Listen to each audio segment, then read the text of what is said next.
Bonjour à tous ou bonsoir à tous. En tout cas, merci beaucoup d'être dans cette émission Zigzag, émission culturelle. Aujourd'hui, on va parler religion, bien sûr, comme d'habitude, parce que j'ai le plaisir d'être avec le pasteur Koundar. Bonjour, bonsoir, pasteur. Bonsoir, Jean-Claude. Comment tu vas? Merci, ça va bien, ça va très bien. Merci de nous faire le plaisir d'être avec nous encore une fois, comme ça arrive une fois tous les 1 mois, ou quelquefois tous les 2 mois aussi. Ça dépend de l'actualité, ça dépend aussi des disponibilités des uns des autres. Exactement. Aujourd'hui, on va parler de sujets divers et variés. On va parler un petit peu de sorcellerie aussi, parce qu'on s'est dit que la sorcellerie, c'est quelque chose qui est très important, mais qu'une émission, on n'a pas le temps d'en parler. Il faudra peut-être plusieurs émissions. On va parler aussi dans une deuxième partie de cette émission-là de sujets, comme on a dit tout à l'heure, divers et variés, de ce qui se passe un petit peu ici à La Réunion, comment les gens voient aussi ces églises qui existent à La Réunion, parce qu'on en existe quelques-unes à La Réunion. Hein? Bien sûr. Si tu veux, pasteur, on va commencer un petit peu par ce sujet qu'on a décidé qu'on va en parler jusqu'à la fin de l'année, c'est la sorcellerie. La sorcellerie. Vaste et variée, ce sujet-là. Explique-nous un petit peu comment ça se fait que la sorcellerie est arrivée dans la religion et comment ça se fait que c'est arrivé jusqu'à dans les églises. Alors, c'est un plaisir pour moi d'être là, en tout cas, Jean-Claude, et un plaisir pour tous les téléspectateurs de Canal Austral, cette chaîne qui nous fait du bien à l'île de la Réunion, qui nous anime en tout cas, et qui nous permet de découvrir aussi les saveurs réunionnaises et au travers des diverses émissions aussi, comme aujourd'hui, dans ce zigzag, parler un peu de la religion, puisque c'est aussi un domaine dans lequel je travaille en tant que pasteur. Alors, la sorcellerie, c'est quoi? La sorcellerie, en fait, c'est simplement un pouvoir néfaste qu'on va utiliser contre des personnes. C'est un pouvoir néfaste qu'on va utiliser contre les personnes. Alors, comment la sorcellerie est-elle arrivée dans la religion? La sorcellerie est-elle arrivée dans la religion? Parce que simplement, la sorcellerie a réussi à infiltrer la religion. Et lorsqu'on parle de la sorcellerie, il faut comprendre comment la sorcellerie se manifeste-t-elle, l'origine même de la sorcellerie. Et quand on lit la Bible, on nous montre clairement que la sorcellerie n'est rien d'autre, en fait, le résultat de la désobéissance d'un ange. D'accord. Un ange qui était auprès de Dieu. Bien sûr, mais pasteur, la sorcellerie ne vient pas forcément de l'Afrique, parce que là, bon, excuse-moi, mais c'est beaucoup de gens ici à La Réunion, en tout cas, on est vraiment ancrés... Ils sont vraiment ancrés, moi aussi un petit peu. Donc, c'est pour ça que vous êtes là pour nous expliquer un petit peu les choses. Que la sorcellerie est intrinsèquement liée à l'Afrique. Et c'est pas vrai. Non, c'est l'ignorance. C'est l'ignorance. On a toujours fait croire aux gens que la sorcellerie était rattachée à l'Afrique parce que souvent, en Europe particulièrement, hein, on parle en Europe, on voit souvent des marabouts qui distribuent des tracts pour pouvoir désenvoûter les personnes, faire des cérémonies, des rites. Et aussi, particulièrement, on a beaucoup mis l'accent, par exemple, sur le vaudou. Le vaudou, qui est un art, en fait, qui est, on va dire, spirituel dans une contrée de l'Afrique, telle vers le Togo, le Bénin particulièrement, et qui, avec cet art aussi, cette pratique, on peut faire beaucoup de mal aux gens. Et c'est vrai que, par rapport à cela, ça créait une forme de peur dans la tête de beaucoup de personnes, alors qu'en fait, le berceau de la sorcellerie n'est pas l'Afrique. La sorcellerie, en fait, couvre toute la surface de la terre. La sorcellerie se trouve dans toutes les sociétés. La sorcellerie, particulièrement, a infiltré tous les continents, tous les pays, parce que la sorcellerie a d'abord une origine spirituelle. Mais pas seulement dans la religion chrétienne, mais aussi dans toutes les religions. Bien sûr. Il existe la sorcellerie. Bien sûr, la sorcellerie se trouve partout, puisque la sorcellerie est un esprit. C'est un esprit qui a infiltré, en fait, toutes les couches de la société. Et on peut le voir, par exemple, lorsqu'on lit la Bible, la sorcellerie a commencé avec Adam, le premier homme. Si je peux dire ainsi, le premier homme, je parle sur la terre, hein, avant de parler spirituel, le premier homme sur la terre à être affecté par la sorcellerie, c'est Adam lui-même. Comment? Le serpent, on nous dit que le serpent était le plus rusé de tous les animaux dans Genèse chapitre 3. Et le serpent va dire à Adam que s'il mangeait l'arbre défendu, le fruit défendu, c'est alors que ses yeux s'ouvriront. Or, quand on dit ses yeux s'ouvriront, ici, en hébreu, on a la notion de illuminati, c'est-à-dire illuminer. Illuminer, te connecter à une connaissance que tu n'as pas. Et c'est ça la sorcellerie, en fait. C'est apporter une connaissance que l'homme ne maîtrise pas, que l'homme ne connaît pas, une connaissance occulte caché.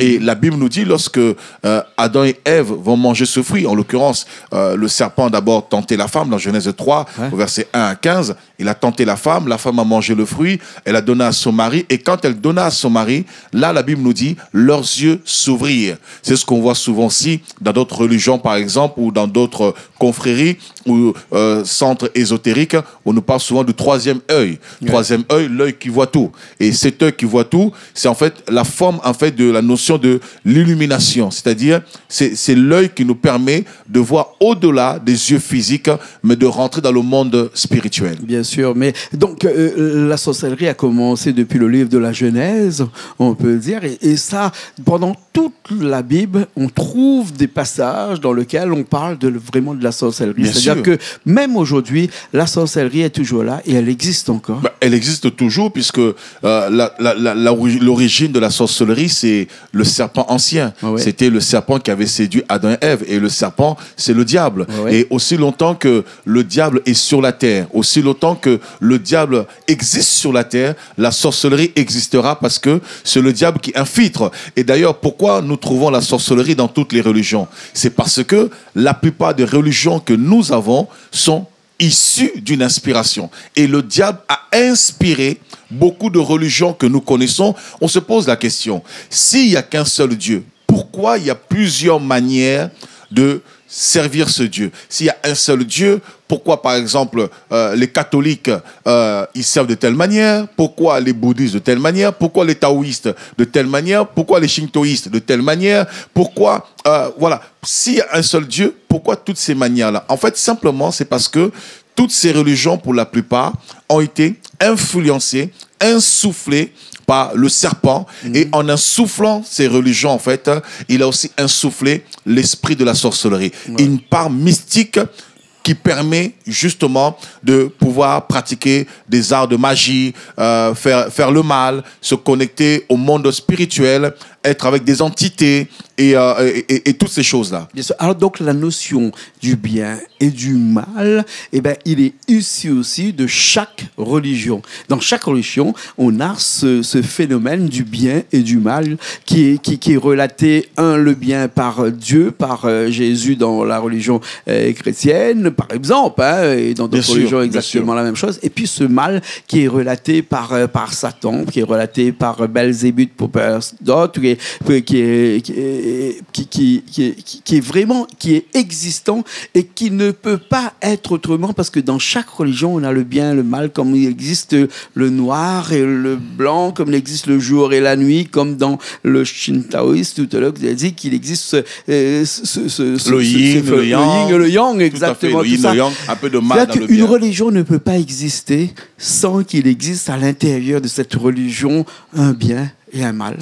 Et c'est merveilleux ce que tu dis, Jean-Claude, parce que là, en fait, je vais même dire, tu fais une forme de synthèse, de synopsis et de conclusion. En vérité. Non, c'est pas le but, on a encore à discuter là, mais j'ai envie de comprendre, pasteur, j'ai envie de comprendre. On va continuer, parce que tu as dit, en fait, le mot-clé, c'est ça, en fait. Dans toutes les religions, il y a le bien et le mal. Or, le problème, c'est que dans la notion de Dieu, le bien et le mal n'existent pas. Parce que le bien et le mal ont été renfermés dans un arbre.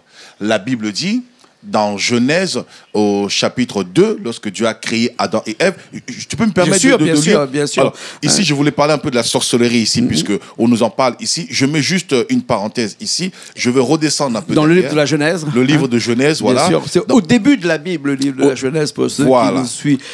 Tout à fait. Alors, Dieu dit ceci à l'homme. Il dit ceci à l'homme dans Genèse chapitre 2, au verset 16. Dieu dit à l'homme, je te donne cet ordre. Tu pourras manger de tous les arbres du jardin, mais tu ne mangeras pas de l'arbre de la connaissance du bien et du mal, car le jour où tu en mangeras, tu mourras, et tu mourras certainement. L'arbre de la connaissance du bien et du mal, en fait, c'était l'incarnation ou la représentation du diable. Bien sûr. Or, lorsque Dieu a créé Adam et Ève, il n'y avait pas la notion du bien et du mal, puisqu'on nous dit à chaque fois, quand on voit dans Genèse chapitre 1, au verset 3 à 5, Dieu va créer le premier jour, il va trouver cela est bon. Ce que Dieu fait est bon et non bien et mal. Pourquoi? Parce que la notion du bien et du mal reste relative. C'est-à-dire, ce que toi tu peux trouver bien, moi je peux le trouver mal, et ce que moi je peux trouver bien, toi tu peux le trouver mal. Oui, oui. Est-ce oui. que c'est Dieu, dans cette période-là, dans ce livre de la Genèse, qui a insulfé le mal pour mettre l'homme à l'épreuve? Non, pas du tout. Non, pas du tout. Il existait même avant? Bien sûr, bien sûr. Quand, la preuve, on nous dit ici, par exemple, lorsque Dieu a créé Adam et Ève, le diable était déjà sur la terre. Ouais. Hein? Si on va dans Genèse chapitre 1, Dieu ne fait que séparer les ténèbres et la lumière. On nous dit, au commencement, Dieu créa les cieux et la terre. La terre était informe et vide, en hébreu, qui veut dire tohu bohu, qui veut dire le chaos. Il y avait des ténèbres à la surface de l'abîme. Les ténèbres, ici, c'est le diable. Il y avait la puissance des ténèbres. C'est comme assez péjoratif de mettre le ténèbre au commencement où il n'y avait rien en noir et ce qui est bon en lumière. Non, c'est quand même un petit peu... Bon, c'est des écrits qui ont été faits par des hommes bien plus tard, hein, mais au départ, quand Dieu il était là, il aurait pu se mettre peut-être dans les ténèbres et puis mettre le diable dans la lumière aussi, parce que dans cette période-là, au début de l'âge là, où tout n'existait pas, oui, c'était au début... Mais il ne peut plus, parce que qu'est-ce qui s'est passé, Jean-Claude? En fait, il faut comprendre qu'il y a une chronologie. Ouais. Quand Dieu a créé la terre, l'homme n'était pas encore créé, parce qu'il y a une chronologie, en fait. Oui. Dieu va prendre un temps pour créer les arbres, les animaux, l'œuvre de la création, et l'homme va être l'œuvre finie de Dieu, le chef-d'œuvre de Dieu, le chef-d'œuvre de Dieu. C'est-à-dire la dernière personne que Dieu va créer dans l'ordre de la création. Or, et on nous dit ici, pourquoi il y a eu des ténèbres? Et c'est une très bonne question. Pourquoi il y a eu des ténèbres? Parce qu'au moment où Dieu a créé la terre, Dieu avait déjà pensé l'homme. Dieu a dit dans Genèse 1, 26, créons l'homme à notre image et à notre ressemblance. Donc, dans le plan de Dieu, l'homme était déjà dans la matrice de Dieu, dans le plan de Dieu, dans la tête de Dieu. Ça veut dire qu'il y a toujours un temps entre le moment où on conçoit quelque chose et le moment où on réalise la chose. Oui. Sauf qu'avant de réaliser l'homme, Dieu avait créé la terre. Or, dans cet espace-là, au moment où Dieu voulait créer l'homme, au moment où il a créé la terre et voulait créer l'homme, il y a un ange au ciel qui s'est rébellé. Et cet ange-là, c'est Satan. Lucifer qui était au ciel, l'astre brillant, oui. Et il s'est dit, il va prendre la place de Dieu.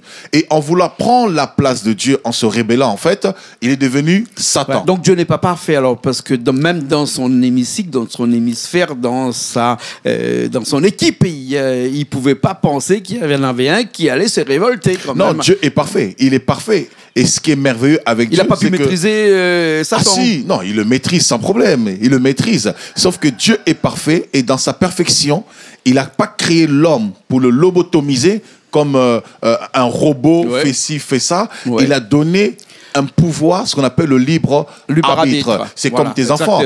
Tu ne fais pas des enfants pour les martyriser. Tu ne fais pas des enfants pour les torpiller ou pour les dicter, pour vivre toute ta vie dans le dictat. Quand tu es avec ta femme, tu n'as pas besoin chaque matin de dire à ta femme, dis-moi tu m'aimes, dis-moi je suis beau, dis-moi ceci. Tu as besoin que, même si tu as envie de cela, mais tu veux qu'à un moment, ça vienne de par elle-même, naturellement. Et quand ça vient naturellement, ça crée encore plus de joie, plus de bonheur, ça réjouit. Pasteur, c'est compliqué ça, hein? C'est compliqué tout ça. Hein? Moi, non, c'est très simple, c'est très simple. Je me perds un petit peu, voilà. Et entre le bien et le mal, depuis le début, depuis le commencement, depuis le livre de la Genèse jusqu'à aujourd'hui, ce mal qui existe toujours, qui est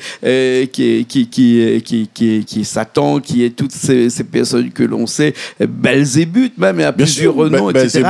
Et aujourd'hui, on a ce problème de la sorcellerie, c'est-à-dire qu'ils sont toujours là et ils utilisent toujours. Et ils ont des adeptes. Ils ont des adeptes. Bien sûr. Qui sont ces adeptes-là? Les adeptes, parce que les adeptes, ce sont des personnes qui sont ignorantes. Des personnes qui sont ignorantes, ne connaissant pas la spiritualité. Lorsqu'on rencontre véritablement Dieu, il y a le voile qui est déchiré. Ce voile déchiré permet maintenant d'avoir la distinction, de faire la différence entre ce qui est bon, le mal et le bien.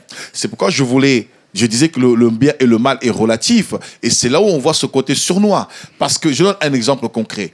Il n'y a pas longtemps, quelques années en arrière, juridiquement, il y avait des choses qu'on interdisait moralement. Je ne vais pas le citer ici. Moralement, il y avait des choses qu'on interdisait. Ou du moins, ça se faisait en catimini, en cachette. Ça ne se faisait pas en public. L'homosexualité, par exemple, on peut le dire. Hein, bon, okay, on va le dire. Oui. L'homosexualité, d'autres choses. Oui. Bizarrement, quelques temps après, les mêmes personnes le mariage, qui ont condamné ces choses-là, aujourd'hui, les mêmes personnes approuvent cela.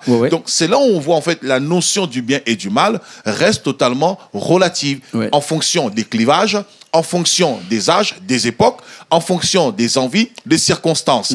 Par contre, ce qui est bon demeure. Ce qui est bon ne change pas, est immuable. Et ce qui est bon, c'est la loi de Dieu, c'est la parole de Dieu. Or, quand je dis que la sorcellerie vient du diable, c'est parce que la chute de cet astre brillant a fait que cet astre brillant est devenu ténébreux. Parce qu'on l'appelait l'ange de lumière. Or, tu sais très bien que toi qui es un peu dans la physique, et moi j'ai fait des études de physique un peu, parce que je voulais être ingénieur en électrotechnique, eh bien, si tu éteins cette lumière-là, automatiquement, qu'est-ce qui va se passer?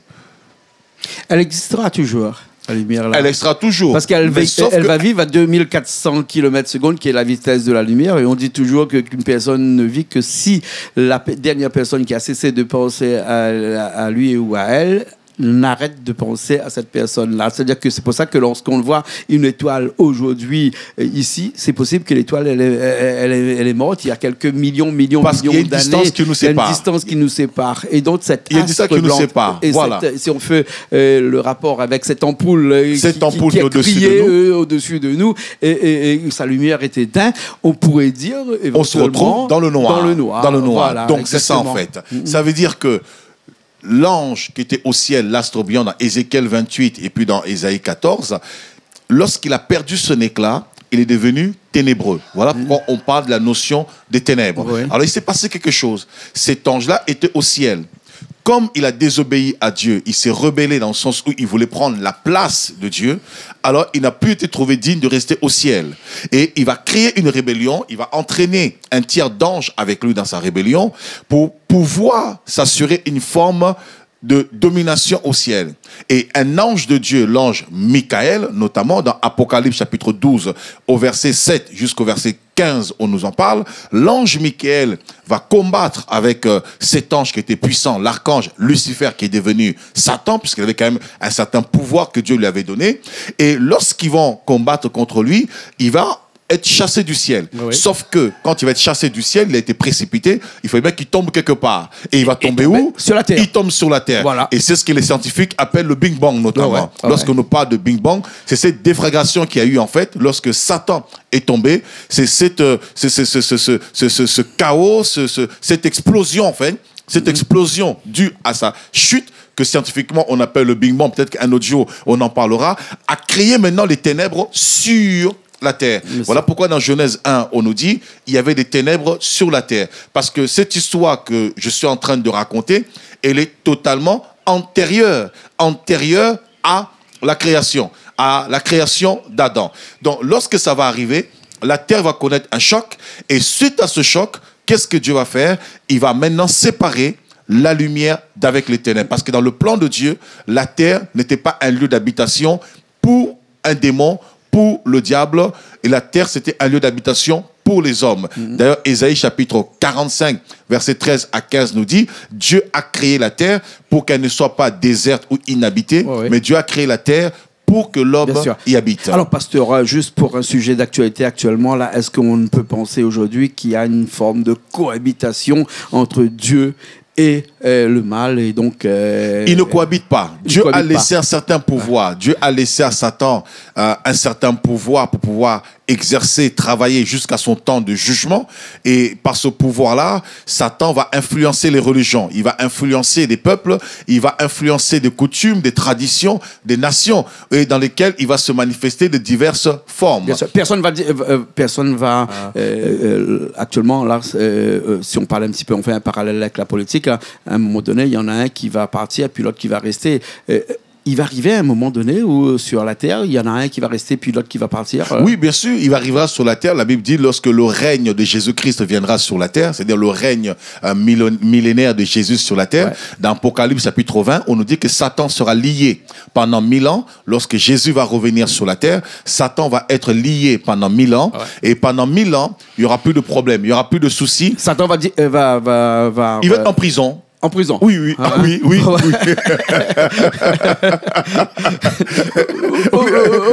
Mais ça se passe un petit peu comme ça actuellement, parce qu'il y en a qui démissionnent aussi. Donc du coup, Satan va démissionner dans cette période-là, et puis il va laisser un petit peu pendant 1000 ans une terre qui va être un petit peu une terre de paix, où on va tous vivre dans l'harmonie. Hein, voilà. Tiens, je vais te le lire. Puis, Apocalypse chapitre 20, verset 1. Puis je vis descendre du ciel un ange qui avait la clé de l'abîme. L'abîme, c'est un trou noir. C'est comme une masse épaisse, un trou noir. Un trou profond, en fait, qu'on ne peut pas estimer. Il avait la clé de l'abîme et une grande chaîne dans sa main. Donc, il va être en prison attaché avec une chaîne. Il saisit le dragon, le serpent ancien, qui est le diable et Satan, et il le lia pendant 1000 ans.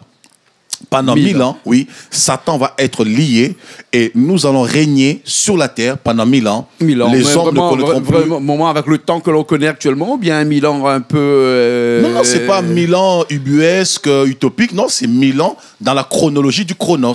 Pas dans le kairos et encore moins dans le éon, le temps éternel selon les Grecs. Mais je parle vraiment de 1000 ans, le chronos, l'horloge humaine. Pendant 1000 ans, il y aura plus de problèmes sur la terre, plus de soucis, plus de maladies, plus de tracasseries, parce que Satan va être lié pendant 1000 ans. D'accord.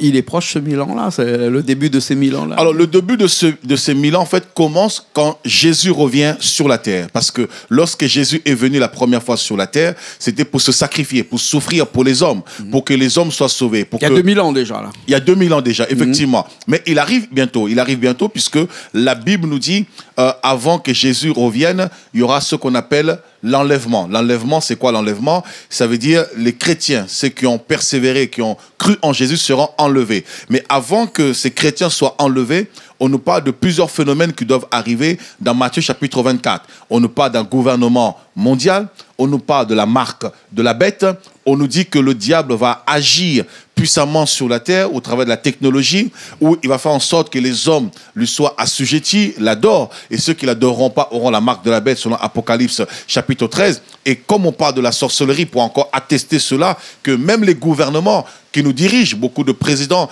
beaucoup de chefs politiques qui nous dirigent, qui nous gouvernent aussi, ils sont aussi animés par l'esprit de la sorcellerie, indirectement ou indirectement, consciemment ou inconsciemment, puisque dans Apocalypse 16, on nous dit le roi de la terre sont conduits et dirigés par des esprits de grenouilles. D'accord. Ils l'utilisent ou l'usent pour leur bien-être, leur pouvoir, hein, ces politiques-là. Bien sûr. Ça, on nous fait comprendre quelque part c'est pour un bien-être, c'est pour le pouvoir, c'est pour un bien-être, mais qui cache en fait quelque part. Hein. On nous berne parce que au fond ça cache en fait un plan secret.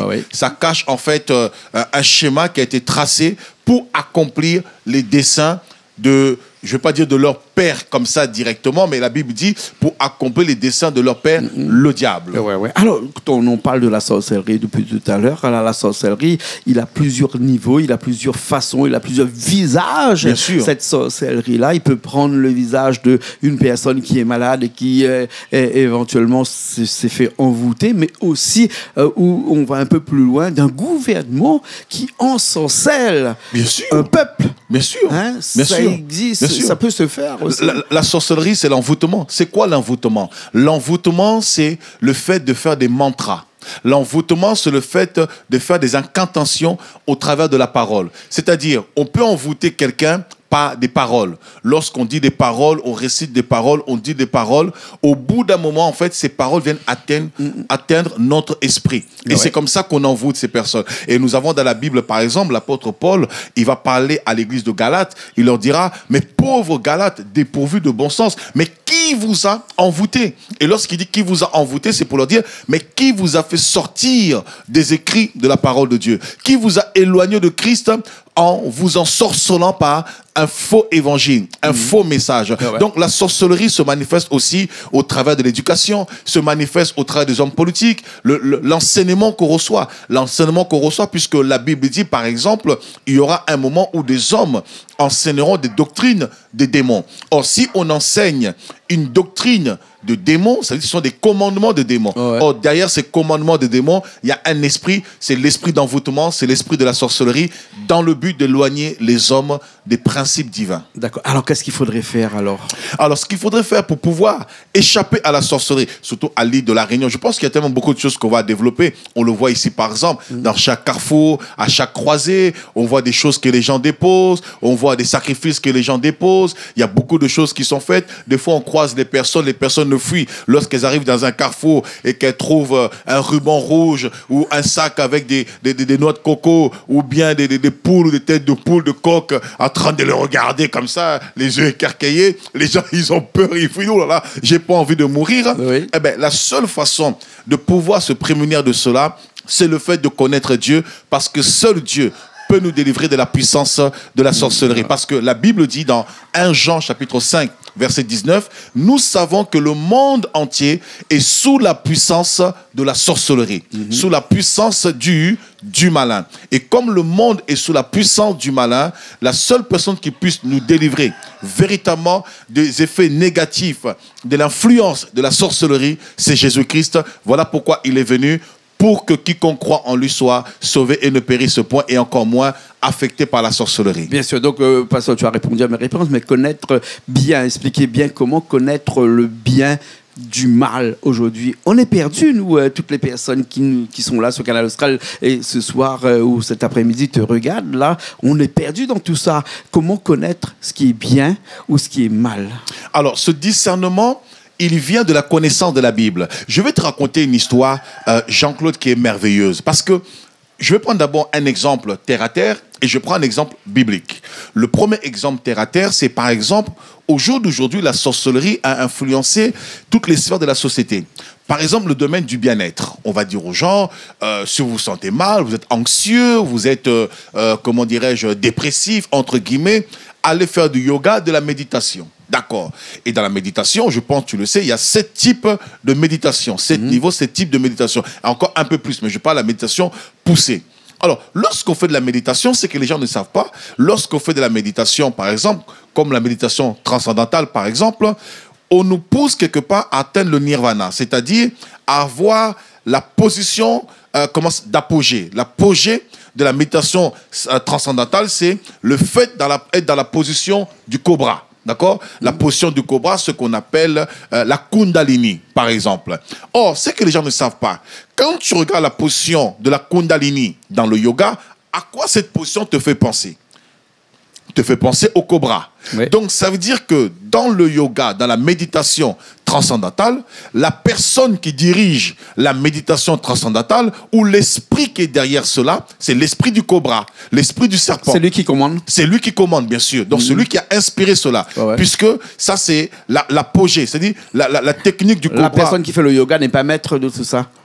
Ah non, elle n'est pas maître de tout ça. C'est l'esprit qui est derrière, parce que le yoga est une philosophie qui a été inspirée. La question, c'est qui a inspiré le yoga? Parce que tout ce que nous faisons a une source d'inspiration. Les choses ne sont pas venues par elles-mêmes. Il n'y a rien qui se crée par hasard. Le hasard n'existe pas. Tout est structuré. Tout est en ordre. C'est très philosophique là ou bien c'est plus religieux là? Ah non, c'est concret, c'est même pas philosophique, c'est réel. On peut dire c'est philosophique, il n'y a pas de souci, mais c'est concret, c'est réel. Au jour d'aujourd'hui, les scientifiques le reconnaissent bien. Même à l'Institut des sciences à Paris, ils reconnaissent bien que le monde n'a pas été créé par hasard. Le hasard n'existe pas. Le monde est tellement bien structuré, l'anatomie est tellement bien structurée. Moi, j'ai un ami médecin qui est à Villejuif, qui travaille à l'hôpital de Villejuif, et lui, il travaille spécialement par rapport à tout ce qui est espèces. C'est des chercheurs par rapport à toutes les espèces en fait végétales. Et un jour, il me disait, c'est fou quand tu vois la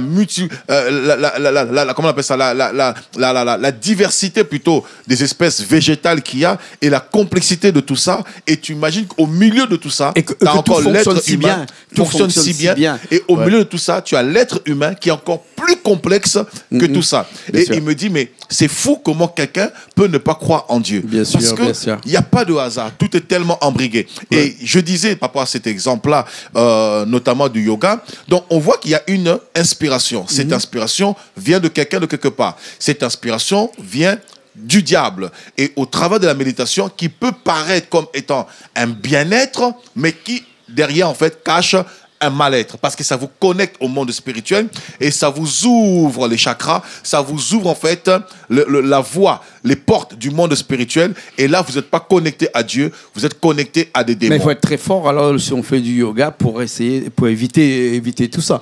Hein.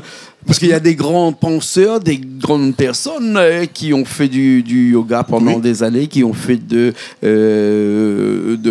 la réflexion comme ça pendant des années et qui n'ont pas été infectés par ils ont le été mal. infectés, mais ils ne se rendent pas compte. Ils se rendent pas compte. Mais, tu parles de la réflexion. Ouais. Il y a une différence entre la réflexion et la réflexologie. Par Qui exemple. je suis, d'où je viens et où je vais. Oui. C'est une réflexion, qui n'est même plus philosophique aujourd'hui, qui est une réflexion de la conscience actuelle. Je comprends tout à fait. Mais il y a une chose qu'il ne faut pas oublier, c'est qu'il y a une sagesse qui est diabolique. La Bible nous parle de la sagesse diabolique et la sagesse de Dieu.